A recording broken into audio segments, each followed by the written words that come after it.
Welcome, greenhouse friends. This is Caleb Warnock, and I wanted to share with you a tour of what's going on in my greenhouses on December 30th, 2025. So we're just going to look at some of the things that are growing. If you've been watching this channel for a while, you know that I have 10 geothermal greenhouses in my backyard. I designed all of them over the past 20 years. I built all of them but one, my very first greenhouse, someone else built for me, but since then I have built all of my own. Prize Choi right here. I wonder if you are interested in greenhouses and you're watching this video, if you would just drop me a comment and say, how come you're here? Are you getting serious about getting a greenhouse for your backyard? Are you just looking at greenhouses because it's cold where you are? Do you have a greenhouse and maybe it's not working the way you had hoped it would work? Whatever your reason for looking at this kind of information, I would love to know why you have dropped into Geothermal Greenhouse Nation. While we're looking at these pictures, isn't that greenhouse beautiful? That's one of my hot soil self-heating greenhouses. All of my greenhouses, I have 10 of them, all of them are self-heating geothermal greenhouses.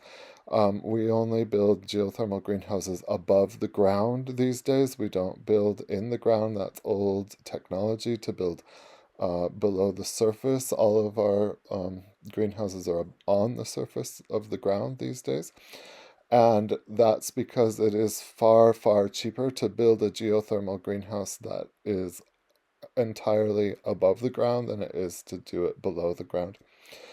And I help people all over design and build backyard greenhouses. The basic price for my help is $400, and that includes the plans and everything, and it can that fee can include several greenhouses. It's per household, of course, but it can include several greenhouses, and that is because a lot of people are not familiar enough with greenhouse growing in cold temperatures to realize that there are two different kinds of greenhouses. There's a hot soil greenhouse and a cold soil greenhouse.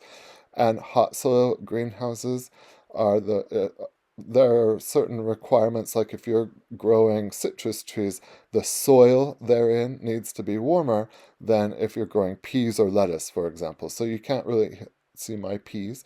You can't really grow peas and lettuce at the same soil temperature that you can grow tomatoes, because there's a whole class of vegetables that wants cool soil in order to thrive. Cool soil temperatures, and there's a whole class of vegetables that needs hot soil temperatures in order to thrive. So if you want to grow tomatoes and peppers and sweet potatoes and citrus trees, then you need a hot soil design for your greenhouse.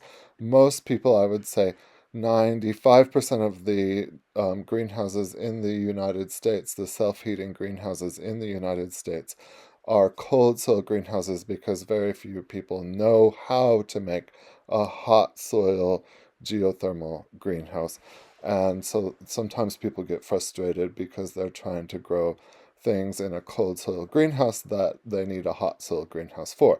Now, if you just want to grow lettuce and spinach and some root vegetables, if you're familiar with the greenhouse planting schedule, then a cold soil greenhouse, that's what those greenhouses are for. Like these Mizuna stir-fry grains we're looking at right now, and these elephant garlic, peas, lettuce, carrots, endive frise. These are things that need cool soil and will work in a cold soil greenhouse. These petunias will not work in a cold soil greenhouse. They need a hot soil greenhouse. And all of the greenhouses are self-heating and have no electricity or solar or outside sources of heat. It doesn't matter whether they're hot or cold, they're all self-heating.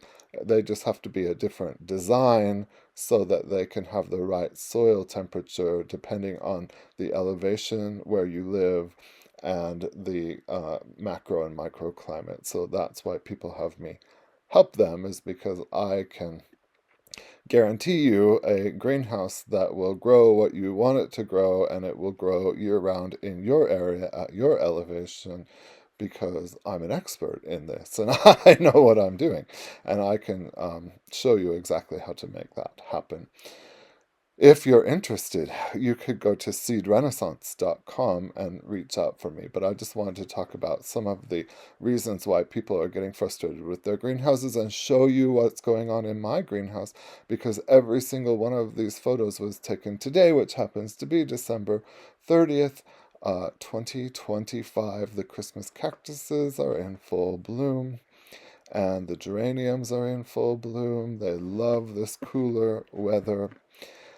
Um, and there's so much food, a lot of food. Of course, I would say 9 out of 10 of my property consultation clients are not super interested in flowers. I love having flowers, but I'm spoiled because I have 10 greenhouses there, really focused on having vegetables and food and getting maximum production out of the space and the resources that they have available.